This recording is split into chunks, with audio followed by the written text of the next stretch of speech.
Ouais, top. On voit votre présentation, on vous entend bien. Donc, vous avez 30 minutes et on enchaînera après avec les questions. Merci. Bonjour à tous les auditeurs, bonjour à tous ceux qui m'écoutent et bonjour à ceux qui écouteront certainement plus tard la vidéo. J'ai essayé de vous parler aujourd'hui sur la tarification de l'eau juste et équitable. Quelle économie de l'eau pour lutter contre le stress hydrique? Bien entendu, le stress hydrique dans son matin. Là, vous avez cette page-là que vous avez mon CV que je viens de présenter. Le dernier truc que j'ai, je suis nominé pour le prix UWA Global Water Award International. Donc, j'ai été en 2021 nominé pour le WA et j'ai eu le prix Scopus pour l'Afrique du Nord en 2013 pour le meilleur chercheur dans le domaine de l'eau et de l'environnement en 2013. Donc, c'est deux distinctions internationales qui sont données par Scopus ou par l'IWA. Alors, dans notre exposé, on va essayer de vous parler en 8 parties. D'abord, il faut que vous compreniez l'eau dans le monde. Qu'est-ce qui se passe dans le monde? Je vais parler de quelques indicateurs des ressources en eau en Algérie, la problématique de la gestion, la définition d'une bonne pratique et les critères de sélection, liste des bonnes pratiques, avec un tableau des expériences qu'on a en Algérie sur les politiques et les techniques de propulsion, mais des propositions, recommandations pour la gestion des ressources en eau. Bien entendu, l'eau dans le monde, quelle est sa problématique? Vous savez qu'actuellement dans le monde, il y a 663 millions d'êtres humains qui n'ont pas accès à l'eau potable. 80% des eaux usées sont encore rejetées dans la nature sans aucune dépollution. 1,8 milliard de personnes utilisent une source d'eau contaminée. Un être humain sur 10, donc 320 millions de personnes sur le continent qui n'ont pas accès à l'eau potable, 663 millions. Un être humain sur 3 n'a pas d'accès aux toilettes. Toutes les 90 secondes, un enfant meurt d'une maladie. Quand je dis toutes les 90 secondes, cela veut dire pendant ma conférence de 30 minutes, comptez le nombre de morts qu'il y a dû aux maladies liées à l'eau. Et une école sur 3 dans le monde n'a pas d'eau potable. Une école sur 3 dans le monde n'a pas d'eau potable. Imaginez ces enfants dans les écoles qui n'ont pas l'eau potable pour boire. Et à ce moment-là, 2,6 milliards d'individus n'ont pas d'accès à des installations sanitaires de base et un enfant de moins de 5 ans meurt toutes les 20 secondes. C'est énorme. Et quand on regarde dans le monde, il y a effectivement des gens qui n'ont pas beaucoup d'eau. Mais cela est dû à quoi? On va dire que cela est dû à une répartition de l'eau.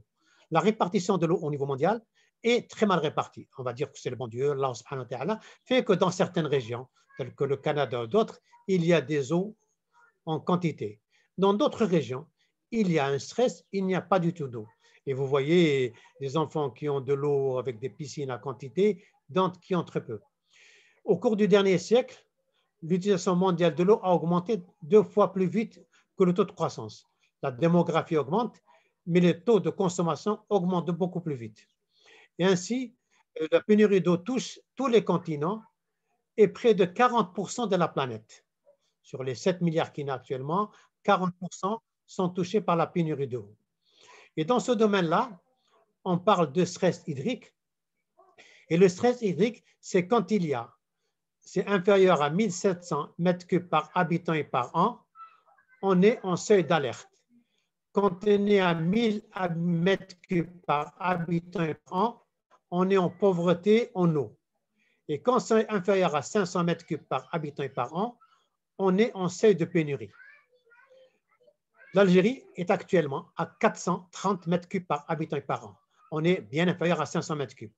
La Tunisie est actuellement de l'ordre de 470. Ils sont aussi au stress hydrique. Le Maroc, qui était à 972, étant donné qu'il y a l'océan Atlantique et Méditerranée, est actuellement de l'ordre de 480. 470-80 mètres cubes. Il est aussi, comme l'Algérie et le Maroc et la Tunisie, en stress hydrique. De ce fait, l'Algérie actuellement, on est classé 29e sur 180 pays pour ce qui est des stress hydriques. Ce stress hydrique dans lequel il y a toute une série de bases de données qui sont données en fonction de la ressource et en fonction des usages. Mais quelque part, quand on est à moins de 500 mètres cubes par habitant et par an, on est réellement en stress hydrique. Et c'est le cas actuellement de l'Algérie, du Maroc, de la Tunisie, de la Libye, de tous les pays d'Afrique du Nord. Et il y a aussi une trentaine de pays qui sont touchés par le stress hydrique. Les pays les plus concernés par le stress hydrique, regardez ce classement qui est là. Vous avez les 17 premiers pays, c'est Qatar, Israël, Liban, Jordanie, ces pays qui sont en rouge extrêmement touchés. Les pays un peu moins touchés, mais ils sont touchés puisqu'ils sont à moins de 500, c'est vous regardez à la 29e position, c'est l'Algérie, à la 30e position, c'est la Tunisie, ainsi que d'autres pays qui sont touchés. Et pratiquement, les 30 pays les plus touchés, vous les voyez ici, c'est ceux qui ont 1000 mètres cubes par habitant et par an. De ce fait-là, ces pays qui sont touchés, c'est le World Resources Institute qui dresse un état de stress hydrique en 2019. Donc, c'est 2019, tout récent. Et vous avez ici en face de vous les pays qui vont de 18 à 44 et l'Algérie toujours en 29e position. Mais vous avez aussi le Qatar, le Liban, la Jordanie, le Koweït, la Libye, l'Arabie Saoudite, le Bahreïn. Finalement, je constate avec vous-même que pratiquement tous les pays arabes, c'est le pays aride, semi-aride, où ce stress hydrique est touché. Et quand vous regardez cette carte-là, regardez uniquement les points rouges, là où il y a le point rouge, là où c'est le plus touché. Bien entendu, quand vous regardez l'Espagne, du côté de l'Espagne, c'est touché. Quand vous regardez du côté de l'Espagne, c'est touché, un peu le Portugal, mais même du côté de la France, quand vous regardez du côté de Montpellier et Nice, c'est des zones qui sont de plus en plus touchées. Et cela est dû à la disponibilité en eau douce qui donne le stress hydrique. Et quand on regarde cette disponibilité, quand vous êtes en marron foncé, c'est la pénurie. Quand vous êtes en marron clair, c'est le stress hydrique. Et dans cette carte mondiale, c'est surtout l'Afrique du Nord et les pays arabes qui sont touchés par ce problème de l'eau. Là aussi, tout ce qui est en rouge, c'est le manque d'eau et c'est les zones à déficit. Et l'Algérie, l'Afrique du Nord est complètement touchée. Ça va de la Mauritanie au Sahara occidental, au Maroc, à l'Algérie, la Tunisie, la Libye, jusqu'en Égypte, jusqu'au Moyen-Orient. Et pourquoi? Parce que nous consommons de l'eau. Et cette eau-là, quand nous consommons, en réalité, les boissons, on ne consomme que 1%. La cuisine, que 6%. Le divers, c'est 6%. Toute l'eau qu'on consomme, c'est les sanitaires, 20%. C'est les bains et les douches, 39%, et 12% de neige. Pratiquement, tout ce qui est les bains et les douches, c'est 58,50%. Donc, si on les 12 et 20, 32% et les 39%, plus de 60% est consommé de façon pas inutile, mais de façon parfois exagérée. Mais quand on voit la population mondiale, en 1961, on était 3 milliards. En 2021, on est 7,7 milliards à peu près, mais en 2050, c'est tout près, on sera 10 milliards.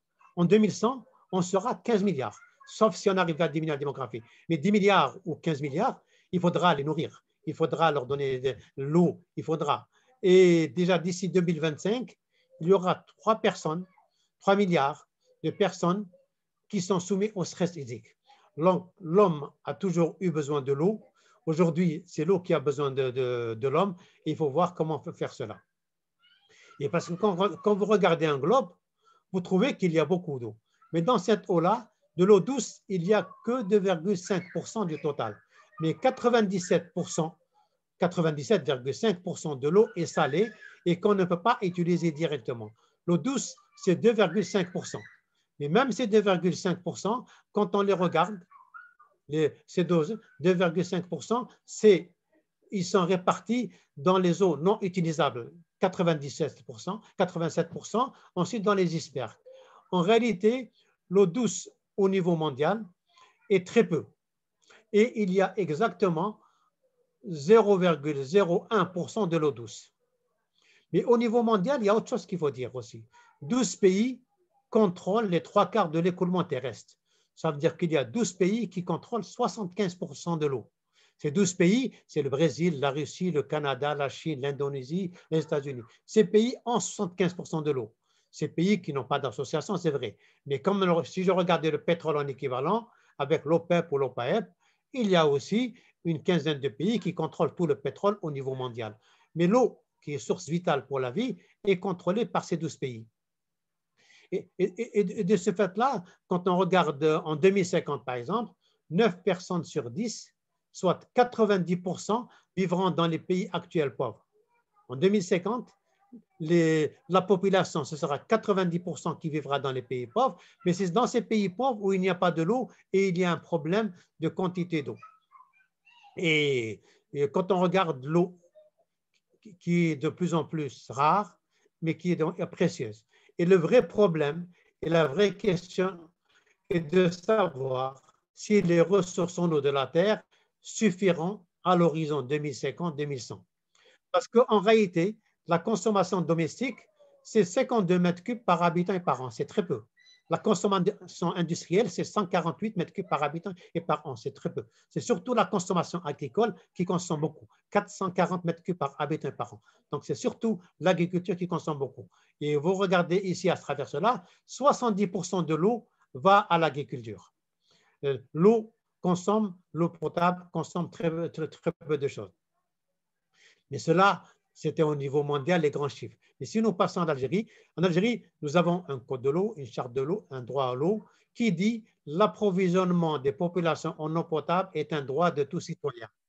Et nous avons pour cela la loi de 2005 qui garantit dans son article 3 le droit d'accès à l'eau et à l'assainissement pour satisfaire les besoins fondamentaux de la population dans le respect de l'équité et des règles fixées par la présente loi. Donc la loi algérienne, la constitution algérienne donne de l'eau à chaque citoyen, de l'eau en qualité, de l'eau en quantité. Et à ce moment-là, quand on regarde les indicateurs des ressources en eau, le nombre de barrages au fil des années a augmenté. En 62, on avait 14 barrages. En 2030, on va avoir 124 barrages. En 2021, nous avons actuellement 80 barrages qui contiennent capacité totale 9 milliards. Mais comme ils sont remplis à peu près à 30%, la capacité actuelle est de l'ordre de 3 milliards. C'est des barrages qui ne se remplissent pas. Et quand on voit l'évolution des capacités et des volumes, le volume des barrages est grand. Je disais, c'est 9 milliards.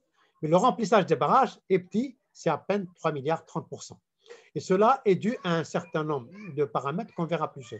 Quand on regarde les autres indicateurs, la population en millions qui augmente, la dotation journalière, actuellement la moyenne en Algérie est de 180 litres par habitant et par jour. C'est une moyenne énorme, très grande. Vous savez que les pays européens, je prends l'exemple de la Belgique, ils ont une dotation moyenne de 95 litres par habitant et par jour. En France et certains pays, ils ont une dotation par jour de l'ordre de 120 à 30. Nous avons actuellement 180 litres par habitant et par jour. C'est la dotation théorique moyenne. Mais comme vous êtes des ingénieurs, je vous dis une chose, ne vous fiez pas à ces moyennes qu'on donne souvent au niveau national. Et pour cela, permettez-moi de vous raconter une petite anecdote. Lors d'une conférence internationale de mathématiques, il y avait un mathématicien qui était là, à la pause café, devant la piscine. Et il demande à ses collègues, dites-moi quelle est la profondeur moyenne de cette piscine. Les gens regardent et lui disent, c'est 2 mètres. Ce professeur en mathématiques de statistiques calcule, fait 10 pas en arrière et vient plonger. Il plonge dans la piscine, il ressort plein de sang. Tout énervé, il leur a dit, vous m'avez dit, la moyenne c'est 2 mètres. On lui a dit, oui, la moyenne c'est 2 mètres, mais ça c'est une piscine. Ici pour les enfants c'est 0,50 m. Là-bas, plus loin, c'est 2,50 m pour les adultes. Mais la moyenne, c'est 2 mètres, effectivement. Donc, la moyenne, quand je dis la moyenne, c'est 180 litres par habitant et par jour en Algérie. Il y a des endroits où ils ont pratiquement l'eau 24 heures sur 24. Il y a des endroits où ils ont de l'eau 1 jour sur 2. Mais la moyenne est très grande.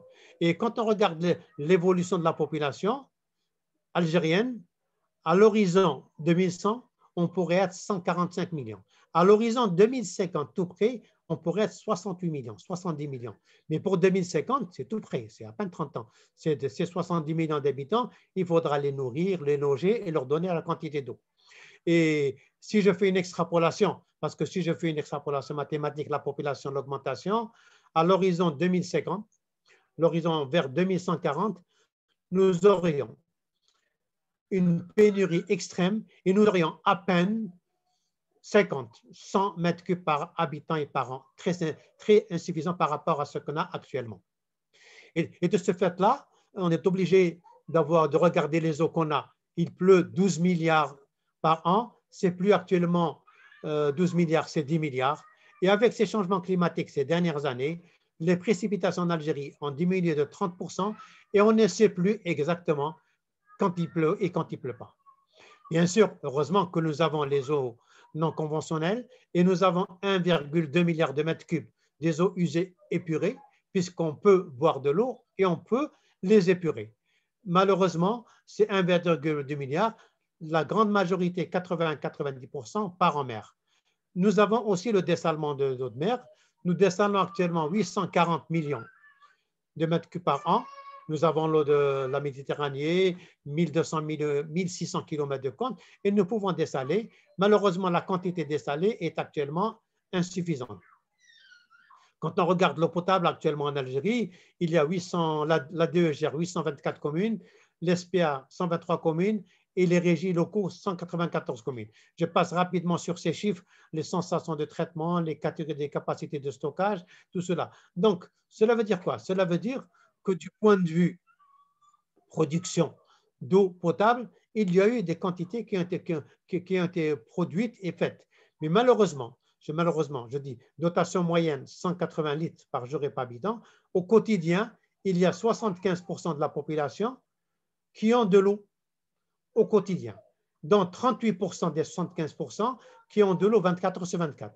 Et un jour sur deux ou un jour sur trois, il y a 25% de la population algérienne qui a un jour sur deux, un jour sur trois, un jour sur quatre. Cela dépend des régions. L'irrigation, c'est aussi notre problème. Il y a 8 500 000 hectares de surface agricole utile et on irrigue actuellement à peine 1 million. On pourrait aller vers 2 millions, 3 millions d'irrigation et vers l'exportation. Malheureusement, l'irrigation ne se fait pas à grande quantité parce que l'eau d'irrigation est actuellement insuffisante. De la même façon, pour les stations d'assainissement, nous avons 180 à peu près stations d'épuration qui épurent les eaux. Elles font l'épuration des eaux et qui le rejettent au niveau de la mer. Très peu d'eau est réutilisée pour l'irrigation. Mais je vous donne un exemple très simple. À Singapour, ils traitent les eaux usées et à un tertiaire à un degré tel qu'ils permettent de les consommer. Permettez-moi de vous ouvrir cette anecdote. J'étais dans un pays européen où j'ai visité une station d'épuration. Au début de la station d'épuration, ça sentait très mauvais. Je n'avais pas trop apprécié. J'ai visité toute la station. À la fin de la station, on nous a emmenés dans une salle de conférence et on nous a ouvert une collation avec de l'eau. On m'a offert un verre d'eau que j'ai pris. On m'a dit, professeur Kettab, que pensez-vous de cette eau-là? Oh, j'ai dit, elle est excellente. C'est mieux qu'une eau minérale. Ah, ils m'ont dit mieux qu'une eau minérale. J'ai dit oui, elle est excellente, elle était bien fraîche. On m'a dit c'est l'eau de la station d'épuration que vous avez vu au début, qu'on traite jusqu'au stade de finition et maintenant on la reboit. Et cela est possible. Je disais bien, Singapour traite les eaux usées de la ville de Singapour et le rejette dans le circuit pour les points de point de vue potable. Cela veut dire que les techniques existent, on peut le faire. Et malheureusement, actuellement, un des problèmes qu'on peut avoir, c'est la population algérienne. On était en 1962. En 1962, nous étions à peu près 8 millions d'habitants et nous avions 1500 mètres cubes par habitant et par an. Aujourd'hui, en 2020 ou en 2021, nous sommes à 430 mètres cubes par habitant. En 2050, on serait de l'ordre de 200 mètres cubes par habitant et par an. En 2100, je n'ai pas voulu donner le chiffre, mais c'est facile à calculer, on serait vraiment bon. Mais il y a moyen de remédier à cela parce que l'Algérie a les moyens matériels, a les moyens humains, elle a ses ingénieurs. Il y a l'eau de mer, il y a de l'eau des nappes souterraines, il y a le traitement des eaux, il y a toutes ces techniques de monter de ce 430 mètres cubes par habitant en an et aller vers 1000 mètres cubes par habitant et par an, si un certain nombre de mesures et de moyens sont faits. La population, comme je le disais, nous sommes actuellement en 2021 à 45 millions d'habitants. 45 millions d'habitants, nous avons les moyens de régler tous ces problèmes-là. Bien entendu, nous avons commencé à construire les barrages et on a pensé que construire les barrages, c'était la solution. 80 barrages ont été construits, 9 milliards à mettre dans les barrages, mais au vu des changements climatiques, ces barrages ne se remplissent qu'à 30%. Et donc, on a construit des barrages et il n'y a pas d'eau. Il faut aller chercher l'eau ailleurs. Mais l'eau qu'on va chercher ailleurs, il faut effectivement qu'au niveau de ces barrages-là, on puisse faire un certain nombre de choses. Parce qu'un barrage, ce n'est pas uniquement de l'eau. Un barrage, c'est beaucoup de choses à faire au niveau d'un barrage. Et à ce moment-là, ce qui reste, faire des barrages. Vous savez que construire un barrage, transférer de l'eau, c'est de l'ingénierie en génie civil, en hydraulique qui est bien maîtrisée. Mais faire de l'électricité à partir d'un barrage, c'est encore beaucoup mieux. Et mon ami professeur Bob Ahmed et les ingénieurs en électronique et en automatique savent très bien que l'électricité peut être faite à partir de barrages et servir. Parce que l'eau, l'énergie qu'on a, le pétrole qu'on a, en 2030, en 2050, nous n'aurons plus d'énergie, nous n'aurons plus de pétrole.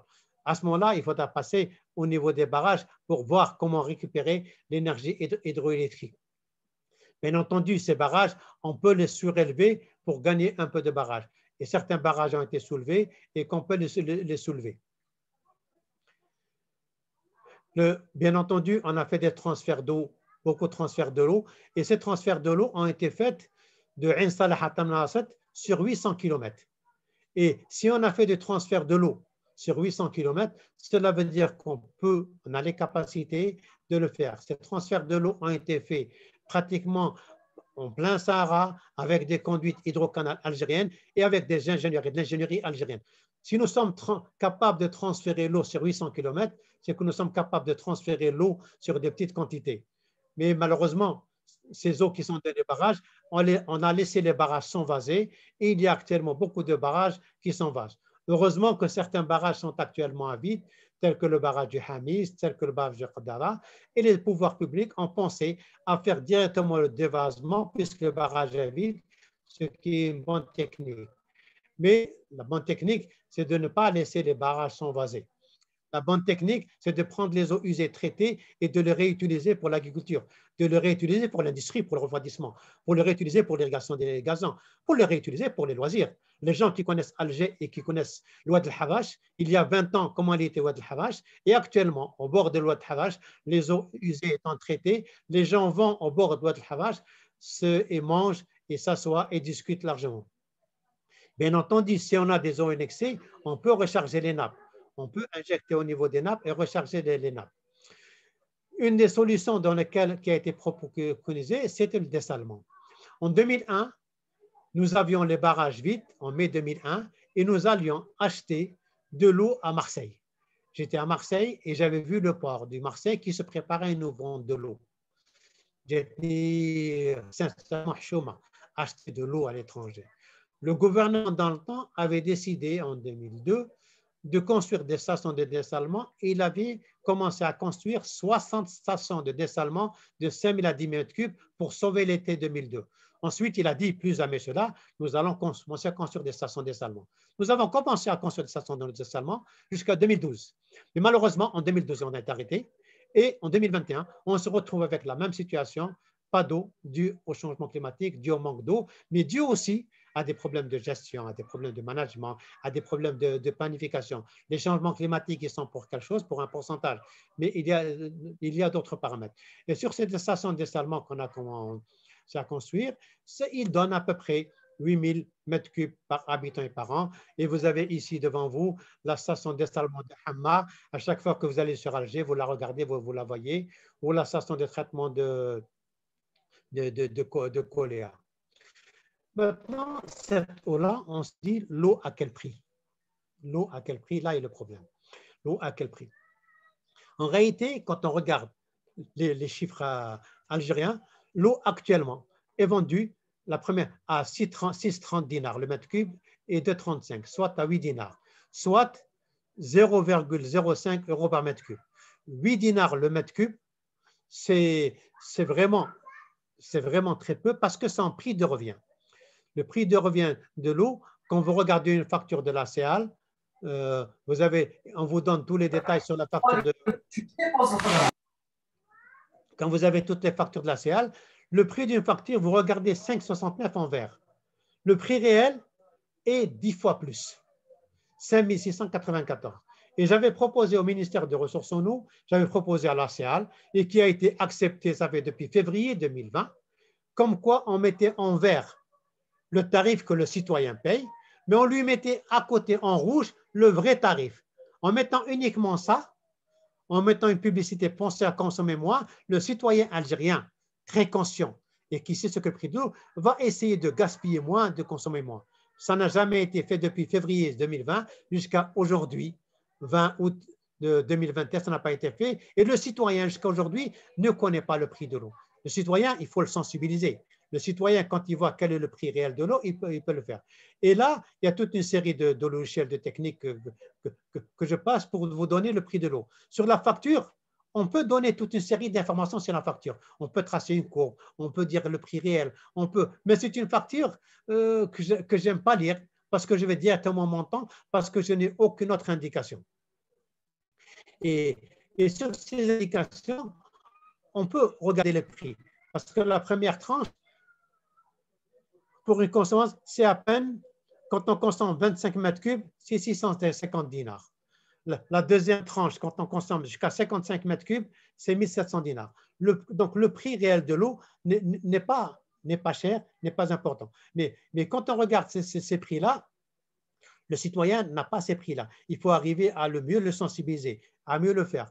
Et à travers ces prix-là, la première tranche là, en bas, c'est à peine 216 dinars quand on consomme, si on prend tout cela. Mais quand on regarde le prix de l'eau des ménages, regardez les prix ici. J'avais dit tout à l'heure, le prix en Algérie, c'était 0,05 euros. Mais regardez, quand je regarde les prix ici, le dernier des prix, c'est 0,49 euros au Mexique. Et il augmente.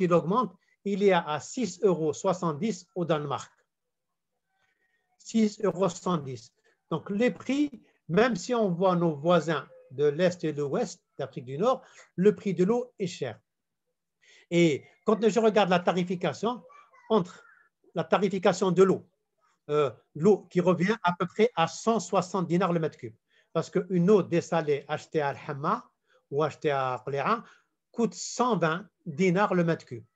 Et si je prends du compteur, et si je prends du 30 à 40% des frais de l'ADE, cette eau revient à 160, 170 dinars le mètre cube. Mais elle est vendue à 8 dinars le mètre cube, soit un rapport de 20. L'eau est vendue par l'ADE 20 fois moins cher. C'est normal qu'il y a beaucoup de gaspillage. Le tarif 8 dinars 65, le prix réel 160 à 170 dinars le mètre cube. Ça, c'est le vrai. Et donc, entre le coût réel et le tarif appliqué, il y a matière à discuter. Il est temps d'aborder ce tarif-là. Pour cela, j'ai fait une proposition de structure tarifaire efficace, juste, équitable pour chaque client ou pour chaque famille. La proposition que je fais est la suivante. Un tarif solidarité entre 0 et 9 mètres cubes, accordé gratuitement les premiers 9 mètres cubes par trimestre à chaque client ou à chaque famille. Un tarif social entre 9 et 30 mètres cubes, soit 20 mètres cubes de plus, à un prix très raisonnable et avec subvention de l'État. Un tarif normal entre 30 et 50 mètres cubes, accordant une troisième tranche allant jusqu'à 20 mètres cubes. Au-delà de 50 mètres cubes, ce qu'on appelle le tarif confort, supérieur à 50 mètres cubes, c'est exactement payer le prix réel. Si le prix réel est 160, je vais payer le prix réel. Avec ces prix-là, ce n'est pas des prix que j'ai fait comme ça. Avec ces prix-là, c'est l'OMS. L'OMS a dit que 20 litres par habitant et par jour suffisent largement à un citoyen. 50 litres par habitant et par jour est un tarif de confort suffisant. Et 100 litres par habitant et par jour, c'est vraiment un tarif normal. Partons de ces principes-là de l'OMS. Partons du principe d'une famille algérienne composée en moyenne de 5 personnes. Et faisons ce calcul-là, je dis, appliquons ce tarif-là.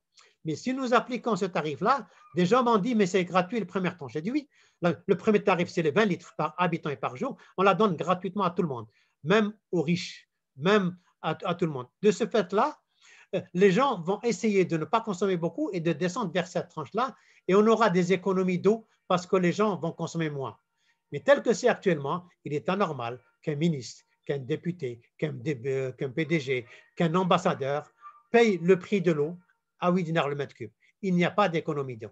Laissons les personnes, les citoyens qui ont moins de revenus, les smigards, dans ce tarif premier gratuit. Et je suis entièrement d'accord pour que ce premier tarif soit gratuit à tous les smigards, mais y compris aux ministres et aux députés, parce que c'est un premier tarif. Mais les gens qui vont consommer plus vont continuer à consommer, et là, on verra ce vrai tarif. Là, donc, il est temps d'aborder cette tarification, mais l'expliquer à tout le monde, cette tarification, de telle façon à éviter le gaspillage. Vous savez qu'actuellement, pour le lavage des voitures, il y a des gens qui lavent des voitures à outrance et la voiture est lavée, le robinet continue à couler toute la journée parce que le prix est dérisoire. Il y a encore des gaspillages au niveau de l'irrigation. Vous savez qu'un hectare, pour irriguer un hectare, il faut 8000 mètres cubes par hectare et par an parce qu'on utilise des techniques d'irrigation par école. Si on utilise des techniques d'irrigation en goutte à goutte, nous pouvions arriver à 10 fois moins, à 800 mètres cubes par hectare par an au lieu de 8000. Il faut aussi capter l'eau de pluie. Moi, j'ai vu dans certains pays européens et même arabes, l'eau de pluie qui tombe sur le toit est captée, est capturée. J'avais proposé cette idée-là au ministre de l'Habitat dans le temps, de capter, de faire de chaque bâtiment, chaque ADSL, chaque construction de logement, chaque construction de villa, il faut avoir un permis de construire avec une bâche d'eau construite. On m'a dit, OK, on va faire les bâches d'eau, on va proposer. Mais ils ont fait des bâches d'eau au niveau des bâtiments ADSL ou des logements sociaux, au niveau des villas, mais ils ne sont pas remplis par l'eau de pluie.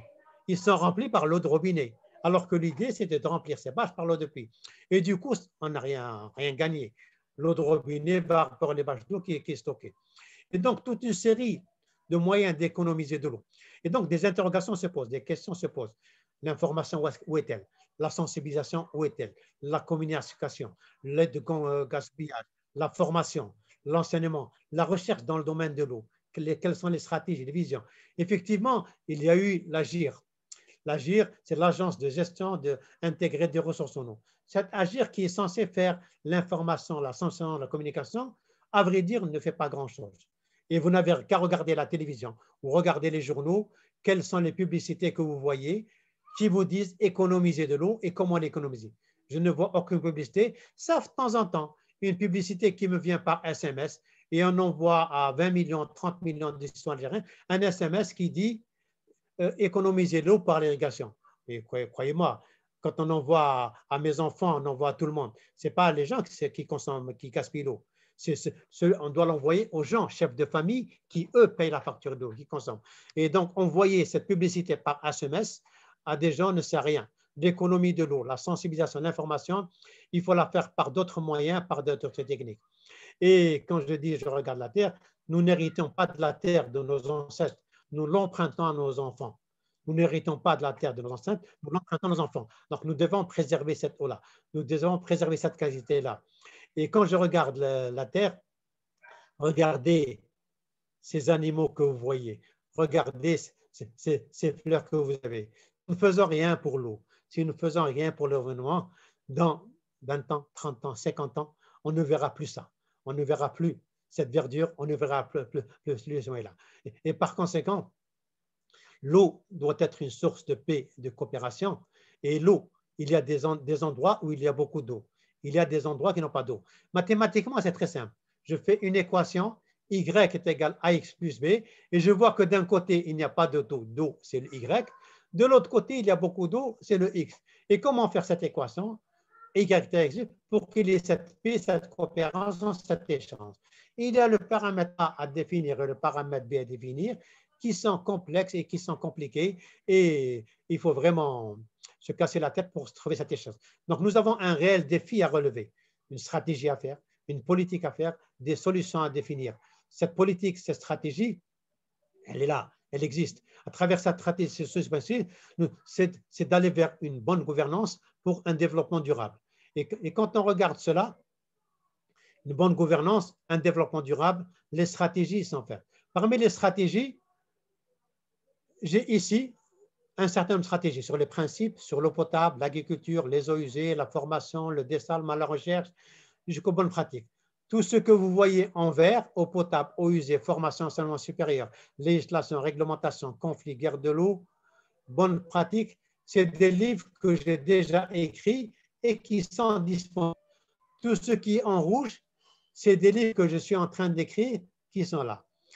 À travers ces livres-là, vous avez des livres que j'ai écrits au niveau des éditions européennes sur l'eutrophisation, sur les techniques de dessalement, sur le traitement des eaux usées, des livres que j'écris en Algérie avec l'OPU sur l'eau potable, l'assainissement, mais aussi au niveau de certains articles, au niveau des revues, telles que la revue de l'École nationale polytechnique d'Alger, la revue des SWATER au niveau international, la revue de l'École d'hydraulique de NSH, la revue de Algest. Et donc, toutes les stratégies à faire. Dans ces stratégies-là, d'abord parmi les stratégies, il faut aller faire confiance aux jeunes. Il faut trouver des bonnes pratiques dans le secteur de l'eau en Algérie. Les bonnes pratiques, j'ai aussi écrit un livre sur les bonnes pratiques. Je ne sais pas, Monsieur le Président, combien il me reste de temps. Alors, on est arrivé, oui, justement, au temps. Voilà. Je vais me prendre 3 ou 4 minutes pour conclure et laisser la parole aux questions. Donc, ça marche. je parlais de nouvelles stratégies. Je vais parler juste de quelques bonnes stratégies. Donc, j'ai fait un livre sur cela, parmi les grandes stratégies, où j'ai fait plusieurs ministères, plusieurs entreprises dans ce domaine de l'eau. Et j'ai parlé du règlement de terre institutionnel, des gestions des ressources en eau, le conservation de l'eau, l'énergie, donc tous ces paramètres-là. Et j'ai défini 50 bonnes pratiques dans le domaine de l'eau. Parmi ces 50 bonnes pratiques, je vais parler juste de quelques-unes rapidement. Parmi ces bonnes pratiques, il y a le dessalement de l'eau de mer, la réutilisation des eaux usées, le robinet d'eau intelligent, la fontaine d'eau, l'organisation et le partage de l'eau au niveau des Fogaras, le droit à l'eau en Algérie, la formation aux imams, le lavage des voitures à sec.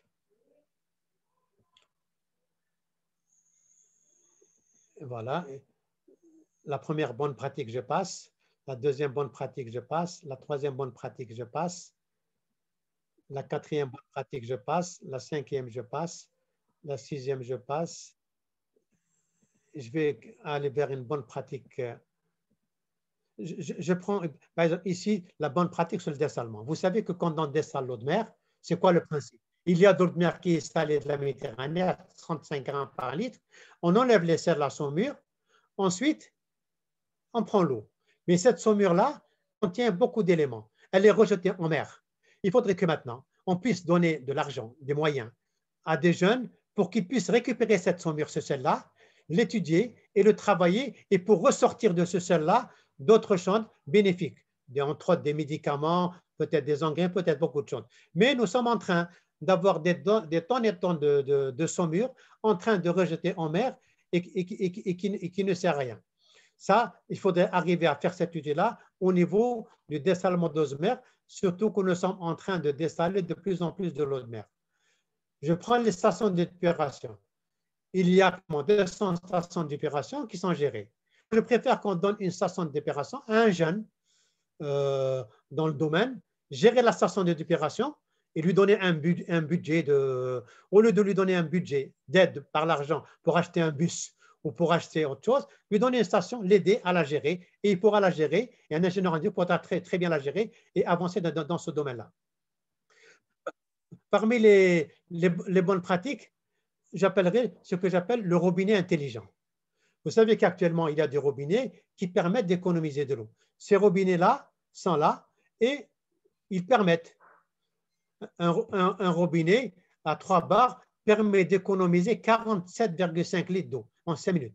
Il faudra que ces robinets d'intelligence, on puisse les donner gratuitement aux citoyens pour qu'ils économisent de l'eau ou à les vendre à des prix. Ces robinets-là ne sont pas disponibles, ils ne se vendent pas et les gens ne savent même pas qu'il existe. Il y a un créneau ici pour les jeunes à travers ces robinets intelligents et de gagner beaucoup d'eau. Je ne parle pas des fontaines d'eau parce que quand je vois cette fontaine-là, dans le temps quand j'étais petit, les fontaines d'eau c'était plein, mais malheureusement maintenant, c'est rare de trouver une fontaine d'eau pour prendre un peu de l'eau. Et j'arriverai à la dernière pratique. La dernière pratique que j'ai vue moi-même au niveau de Chiraga et au niveau d'Alger. La dernière pratique, qu'est-ce qu'elle dit la dernière pratique? C'est surtout le lavage des eaux, le lavage des eaux des voitures. Quand on prend une voiture et quand on lave, ça c'est une photo que j'ai prise, où les imams, nous avons actuellement en Algérie 1541 communes, nous avons dans chaque commune au moins 10 mosquées, Donc, nous avons, si à travers les imams, on peut sensibiliser à travers le Coran, et dans le Coran, l'eau est citée 85 fois. À travers les imams, on peut sensibiliser la grande population algérienne pour qu'elle consomme moins et qu'elle gaspille moins d'eau. Et j'arrive au lavage des voitures comme dernière proposition. Le lavage des voitures, voici comment actuellement on lave des voitures. On lave des voitures, l'eau de robinet qui coule et on lave beaucoup de voitures. Mais il y a actuellement des techniques des voitures, à Chiraga, Virlo, qui lavent une voiture avec 0 litre d'eau, avec un chiffon, un petit produit avec 0 litre. Et vous appelez les gens, ils viennent là où vous êtes avec leur produit et on vous lave la voiture. Dans ce créneau-là, je pense que les jeunes devraient s'investir beaucoup dans ce domaine de lavage de voitures et ne pas consommer de l'eau et gagner de l'eau. Je ne parle pas de la gestion déléguée, je passe rapidement et je vais aux conclusions. Je ne parle pas des choses bien réussies dans le domaine de l'eau que je vais reprendre à différentes questions. Voilà, j'arrive à la conclusion. Je passe sur les recommandations puisque le feedback est conclusion. L'eau, c'est quoi? L'eau, c'est quoi? C'est simple et complexe. Si je demande à un chimiste, c'est quoi? Il me dit, l'eau, c'est H2O, H et HE, Si je demandais à un littéraire, l'eau, c'est quoi? Il me dit, écoutez, prenez le globe, regardez le globe, tout ce qui est en bleu, c'est d'eau, il y a beaucoup d'eau. Si je parlais à quelqu'un de santé, il me dit, l'eau, ça s'évapore, c'est les nuages. Mais l'eau, c'est quoi? En réalité, l'eau, c'est comment satisfaire le citoyen. L'eau, c'est comment donner à un citoyen de l'eau. Mais en réalité, malgré tous les progrès qui sont faits actuellement au niveau mondial, nous ne savons pas fabriquer de l'eau. Nous sommes montés sur Mars, sur la Lune, nous avons fait des téléphones, on peut communiquer à des milliers de kilomètres, mais nous ne savons pas fabriquer de l'eau. La solidarité, la science et le savoir, le transfert de technologie, la coopération doivent être un objectif permanent. Et il est faux et présomptueux de dire que nous allons fabriquer de l'eau pour le moment. Nous ne pourrons pas fabriquer de l'eau pour le moment. Mesdames, Mesdemoiselles, je vous remercie pour votre aimable attention et je suis à votre disposition pour toutes les questions que vous jugerez nécessaires, politiques, scientifiques, économiques, quelles que soient les questions, je suis disponible. Merci de votre attention et encore une fois, merci aux organisateurs de m'avoir donné l'opportunité de m'exprimer et de défendre un point de vue. Merci. Merci à vous, M. Ketab. Merci à vous, c'est un plaisir. Alors, il y a une question de Sofiane Bekakra qui dit, plus un avis, la prochaine guerre est une guerre de l'eau, pas une guerre du gaz de schiste, comme certains le promouvent, si j'ai bien compris, alors que d'autres pays construisaient des barrages. L'Algérie exploitait dans le pétrole, malheureusement. L'Algérie compte environ 80 barrages. La question qui se pose actuellement, si la sécheresse persiste pendant des années, l'Algérie se tourne-t-elle vers l'exploitation des eaux souterraines, qui est difficile à extraire en raison de son coût financier énorme? À mon avis, construire plus des barrages et à dessaler l'eau de mer, c'est la meilleure solution. Votre avis, s'il vous plaît? Alors, je suis en train de voir comment remettre la caméra. Et je ne sais pas si vous voyez ou pas. Oui, oui. Ou comment enlever, parce que moi, je vois comme un texte. Alors, est-ce que moi, je ne sais pas si j'arrive pas. Est-ce que vous me voyez? J'arrive pas à mettre la caméra. Juste un instant, je vais essayer de. Oui, on vous voit parfaitement. On vous voit. Voilà. On vous voit. Voilà. Alors, pour résumer, jusqu'à maintenant, Dieu a fait qu'il y ait de l'eau de pluie. Cette eau de pluie, dans beaucoup de pays, le Brésil, a 30 000 mètres cubes par habitant et par an. Les pays européens ont 20 à 25 000 mètres cubes par an. Donc, l'eau de pluie. S'il y avait moyen de capter l'eau de pluie, c'est la meilleure solution. Nous avons commencé par construire les barrages. Nous avons construit 80 barrages. Ces barrages, s'ils se remplissaient, auraient eu 9 milliards de mètres cubes. Malheureusement, ces barrages ne se remplissent qu'à 30%. Donc, il n'y a que 3 milliards, c'est insuffisant. Donc, cette première quantité est insuffisante. Nous avons ensuite les eaux souterraines. Les eaux souterraines, nous avons au nord de l'ordre de 2 milliards de mètres cubes par an, mais nous avons au sud 40 000 milliards de mètres cubes en stock dans l'Albien. 40 000 milliards de mètres cubes, c'est énorme. 40 000 milliards. Si je prenais que 10 milliards par an, un ingénieur dirait, nous avons 40 000, si je prends 10 milliards, je divise par 10, ça me fait 4 000. Nous avons pour 4 000 ans d'autonomie d'eau au sud. 4 000 ans, c'est énorme. Hein. Si je raisonne, on est en 2021 en l'ère chrétienne, on est en 2029, je crois, en Amazir. De 4 000 ans, c'est énorme. Mais c'est au sud, c'est à 1000 km. Donc, mais on peut pomper et prendre cette eau-là. Ensuite, nous consommons de l'eau. L'eau qu'on consomme, on le rejette à 80%. Pourquoi on perd 80% de cette eau-là? On ne la prend pas, on la réutilise pour l'irrigation et l'eau des barrages qui va à l'irrigation, on la consomme. On ne le fait pas. Ensuite, nous avons la chance d'avoir 1600 km de côte et s'il y a 20 ans de cela, l'eau de mer dessalée coûtait 10 $. Actuellement, en 2021, l'eau de mer dessalée coûte 0,5 $. Donc, l'eau revient moins chère. Et certaines eaux de barrage reviennent plus chères que l'eau dessalée. Donc, nous pouvons aller vers le dessalement. Ça, c'est pour avoir les quantités d'eau. Mais il y a un autre paramètre qu'on doit regarder de côté, la gestion et le management. Vous savez qu'actuellement, 50% des eaux sont perdues dans les réseaux d'assainissement. Ça, il faut attaquer ce problème de management d'assainissement. Vous savez qu'actuellement encore, 30 à 40% des eaux sont gaspillées par les ménages ou par les utilisateurs de l'eau. Il faut aller vers cela. Si l'irrigation consomme 70% de l'eau et gaspille 50 à 60%, il faut aller vers cela. Donc, pour résoudre ce problème de l'eau, pour répondre à la question, il n'y a pas une seule solution. Il y a toutes ces solutions qu'on a citées. Il y a les barrages, il y a les eaux usées, il y a l'Albien, il y a la gestion, il y a le management, il y a, comme je disais tout à l'heure, les robinets intelligents.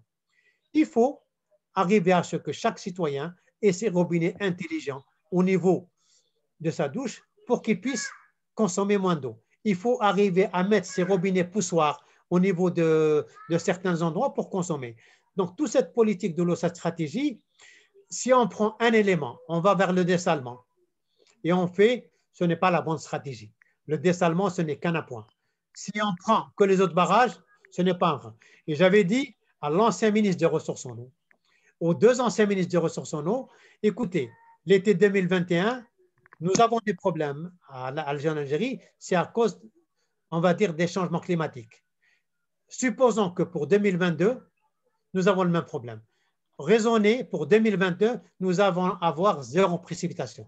Et même si on a de l'eau pour 2022, l'eau de pluie, on la laissera stocker de barrage et nous devons faire notre stratégie, notre politique, comme si septembre, octobre jusqu'à juin prochain, il n'y a aucune goutte d'eau qui tombe. S'il y a des gouttes d'eau qui tombent, c'est très bien.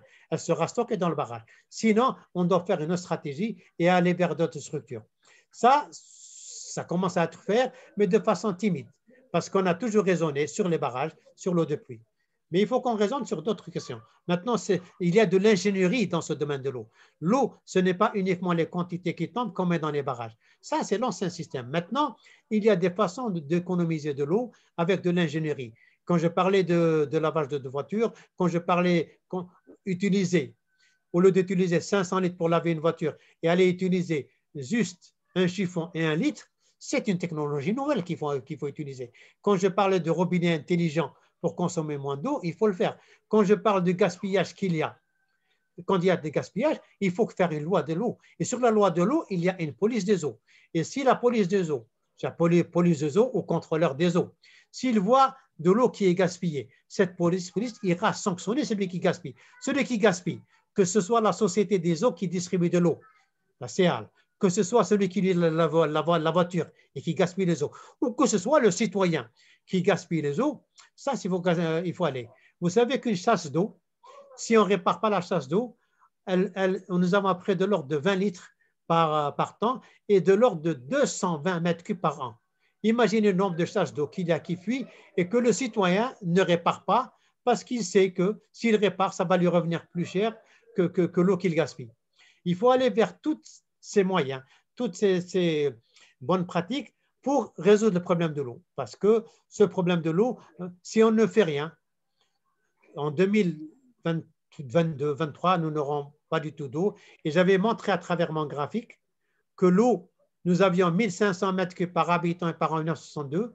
Nous sommes en 2021 à 430.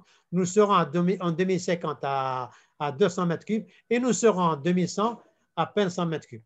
Donc, c'est maintenant qu'on doit commencer cette stratégie et cette politique à travers l'ingénierie. Et je suis convaincu que c'est un problème d'ingénierie et de management pour résoudre ce problème d'eau.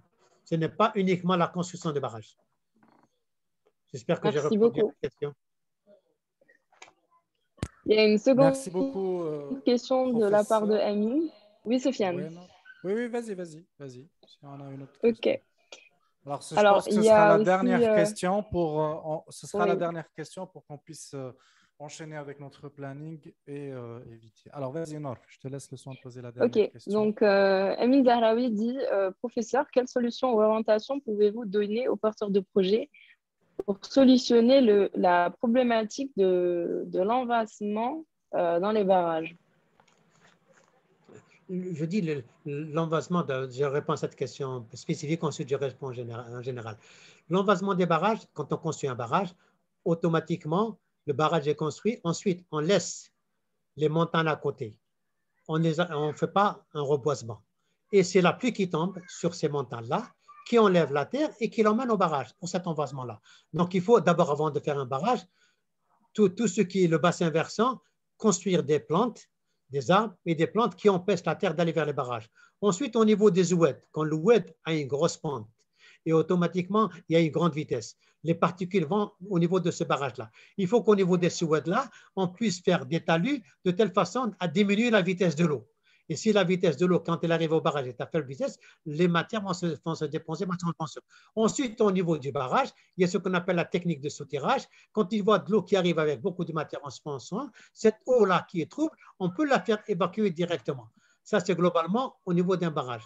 Mais pour les porteurs de projets, il y a dans le domaine de l'eau beaucoup de projets qui devraient être faits. J'avais demandé aux anciens ministres des ressources en eau de faire un appel d'offres. J'ai dit, vous avez des problèmes d'eau. Lancez un appel d'offres national, donnez aux jeunes 5, 6 ou 7 millions de dinars, dire, voici mon problème, comment le résoudre, et laissez les gens répondre à l'appel d'offres, et les gens soumissionner, prendre l'argent, mais vous apporter les solutions nécessaires. Le ministère des Ressources eau n'a jamais voulu faire cet appel d'offres pour les jeunes.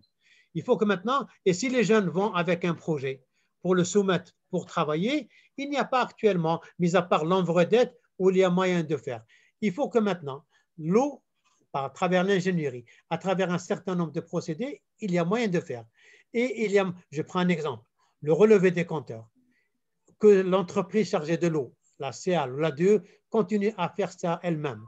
Il faut laisser des entreprises de jeunes faire le prélèvement des eaux, faire regarder, dépister les fuites, faire un certain nombre d'actions qui permettent d'aider la société et faire travailler les jeunes. Et moi, je suis convaincu que maintenant, les jeunes, à travers un téléphone, il prend la fuite, il l'envoie par son téléphone directement à un endroit et il est repéré sur place avec un GPS, avec un endroit. Donc, il y a des moyens, beaucoup de moyens pour aller vers cela. Il faut aller vers ces moyens-là. J'espère que tu as répondu à la question. Merci beaucoup, professeur. Merci pour cette riche conférence, pour toutes ces informations. Je pense que vous nous avez bien enrichi sur la problématique, même si on sait que c'est une problématique globale et bien spécifique à l'Algérie, parce que, comme vous l'avez bien dit, nous sommes un pays pauvre en eau et qui vit un stress et un manque d'eau. Et je pense que ça on est un pays semi-aride, on est un pays aride, mais au sud, on peut dire qu'on est un pays saharien. Vous savez, si je vous donne la pluviométrie, à Béchar, il pleut 100 mm, à Alger, il pleut 400, à Djedel, 600. Donc, nous avons très peu d'eau en Algérie. Nous sommes un pays aride et saharien.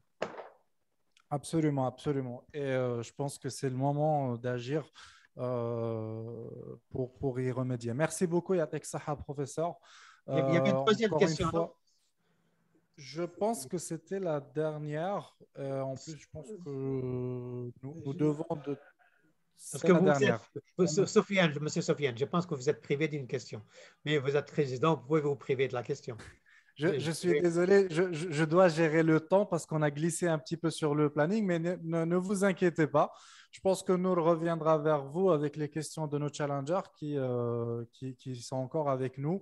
Donc, toutes les questions, vous allez les recevoir et vous aurez tout le temps d'y répondre et on les transmettra à nos challengers. Mais je suis désolé, je dois gérer le temps parce qu'on a encore un programme assez chargé avec nos challengers. Merci beaucoup encore une fois, professeur, Merci à tous. pour cette conférence. Nour, je te laisse le soin d'enchaîner avec la suite des activités avec nos challengers.